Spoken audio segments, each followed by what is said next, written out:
People who hate being told what to do share these 5 rare traits. You were going to do the dishes, but the moment someone told you to, all your motivation vanished, replaced by a stubborn refusal.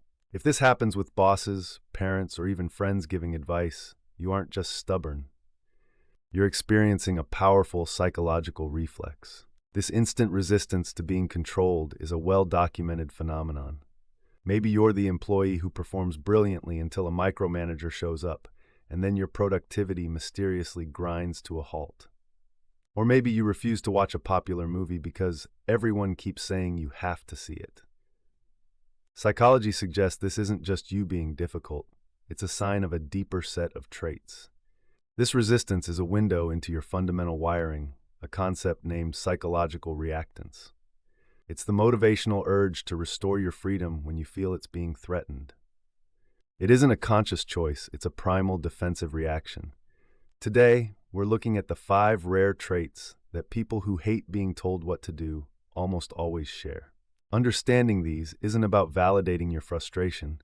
It's about decoding a core part of your personality that can be a powerful asset, not a source of friction.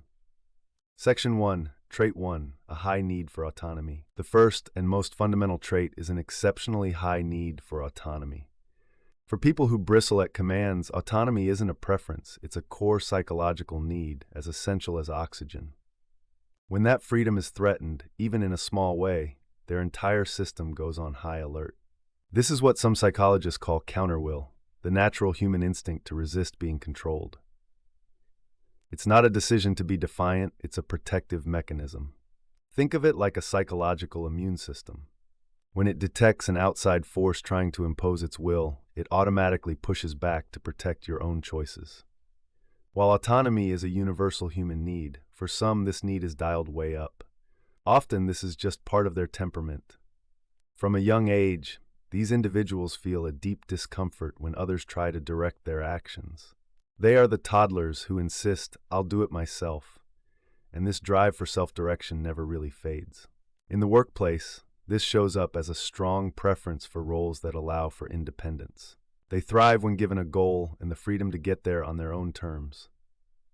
They wither under micromanagement because constant oversight feels like a direct assault on their need to be the master of their own world. Section 2, Trait 2, a deep-seated suspicion of authority. This need for autonomy naturally leads to the second trait, a deep-seated suspicion of authority. This isn't just cynicism, it's a patterned response often rooted in our earliest experiences with parents and teachers. These relationships create the blueprint for how we relate to power. When those early authority figures were a source of fear or unpredictability, trust can be shattered. Kids who grew up with arbitrary punishments or rules that always changed learn that authority is something to be endured, not trusted.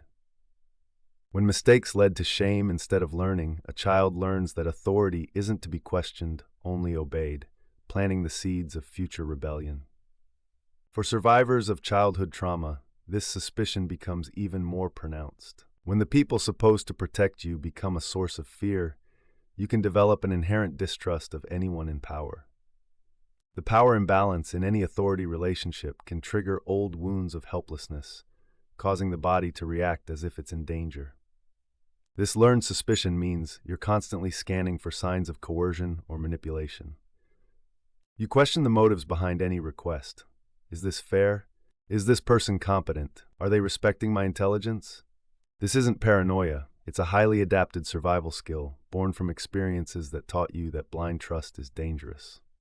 Section 3, Trait 3, Heightened sensitivity to control. Flowing from a suspicion of authority is the third trait, a heightened sensitivity to control. People with this trait are like human barometers for coercion. They detect the subtle shifts in tone and language that signal an attempt to control them. A simple phrase like "you need to" can set off internal alarms because it implies a lack of choice. This sensitivity isn't just about resisting direct orders. It's also about perceiving the power structures in any social interaction. They are keenly aware of who has the upper hand and are quick to feel trapped by imbalanced dynamics, whether from a controlling manager or an abuse of power in society. In sum, This sensitivity can be so extreme that it aligns with a profile known as pathological demand avoidance, or PDA. It's important to clarify that PDA is currently understood as a profile most often seen in autistic individuals. For someone with PDA traits, any demand, even for something they want to do, is perceived by their nervous system as a threat. The loss of autonomy activates a fight or flight response, leading to overwhelming anxiety. What looks like defiance from the outside is in reality an internal battle against a wave of anxiety. To avoid this, they may use social strategies like making excuses, creating distractions, or using humor to deflect the demand. It's not about refusing to be a team player. It's about a nervous system that equates demands with a genuine threat. Section 4, Trait 4, a rigorous internal logic system. The fourth trait is a rigorous internal logic system. This is one of the most misunderstood parts of this personality. Their resistance is not mindless opposition. On the contrary, it's born from a mind that demands the world make sense. People with this trait don't resist commands for the sake of it. They resist commands that feel arbitrary, inefficient, or illogical. They have a strong internal framework of how things should work. When a directive from an authority figure conflicts with this internal logic, their brain instinctively rejects it. They aren't trying to be difficult. They are trying to ensure an action is worth taking. This is why they constantly ask why. This question isn't meant to undermine authority. It's a genuine request for information. They need to understand the reasoning behind a task before they can buy into it. If the why is sound, they will often comply with passion. But if the why is weak, absent, or boils down to, because I said so, their internal system flags it as incompetent authority, and their resistance kicks in. They believe a good idea should win, regardless of who it came from, and a bad idea should be challenged, regardless of who proposed it.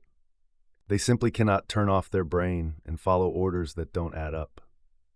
Section 5, Trait 5, a fierce, repressed individuality. The final trait brings all the others together, a fierce and often repressed sense of individuality. At its core, hating to be told what to do is a powerful defense of a unique sense of self.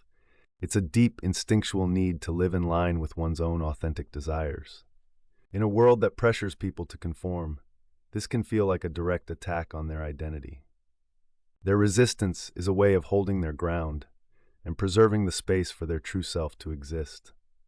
In fact, psychologists have found that chronic anger and oppositional behavior can often be traced back to an inability to express this deeply held individuality.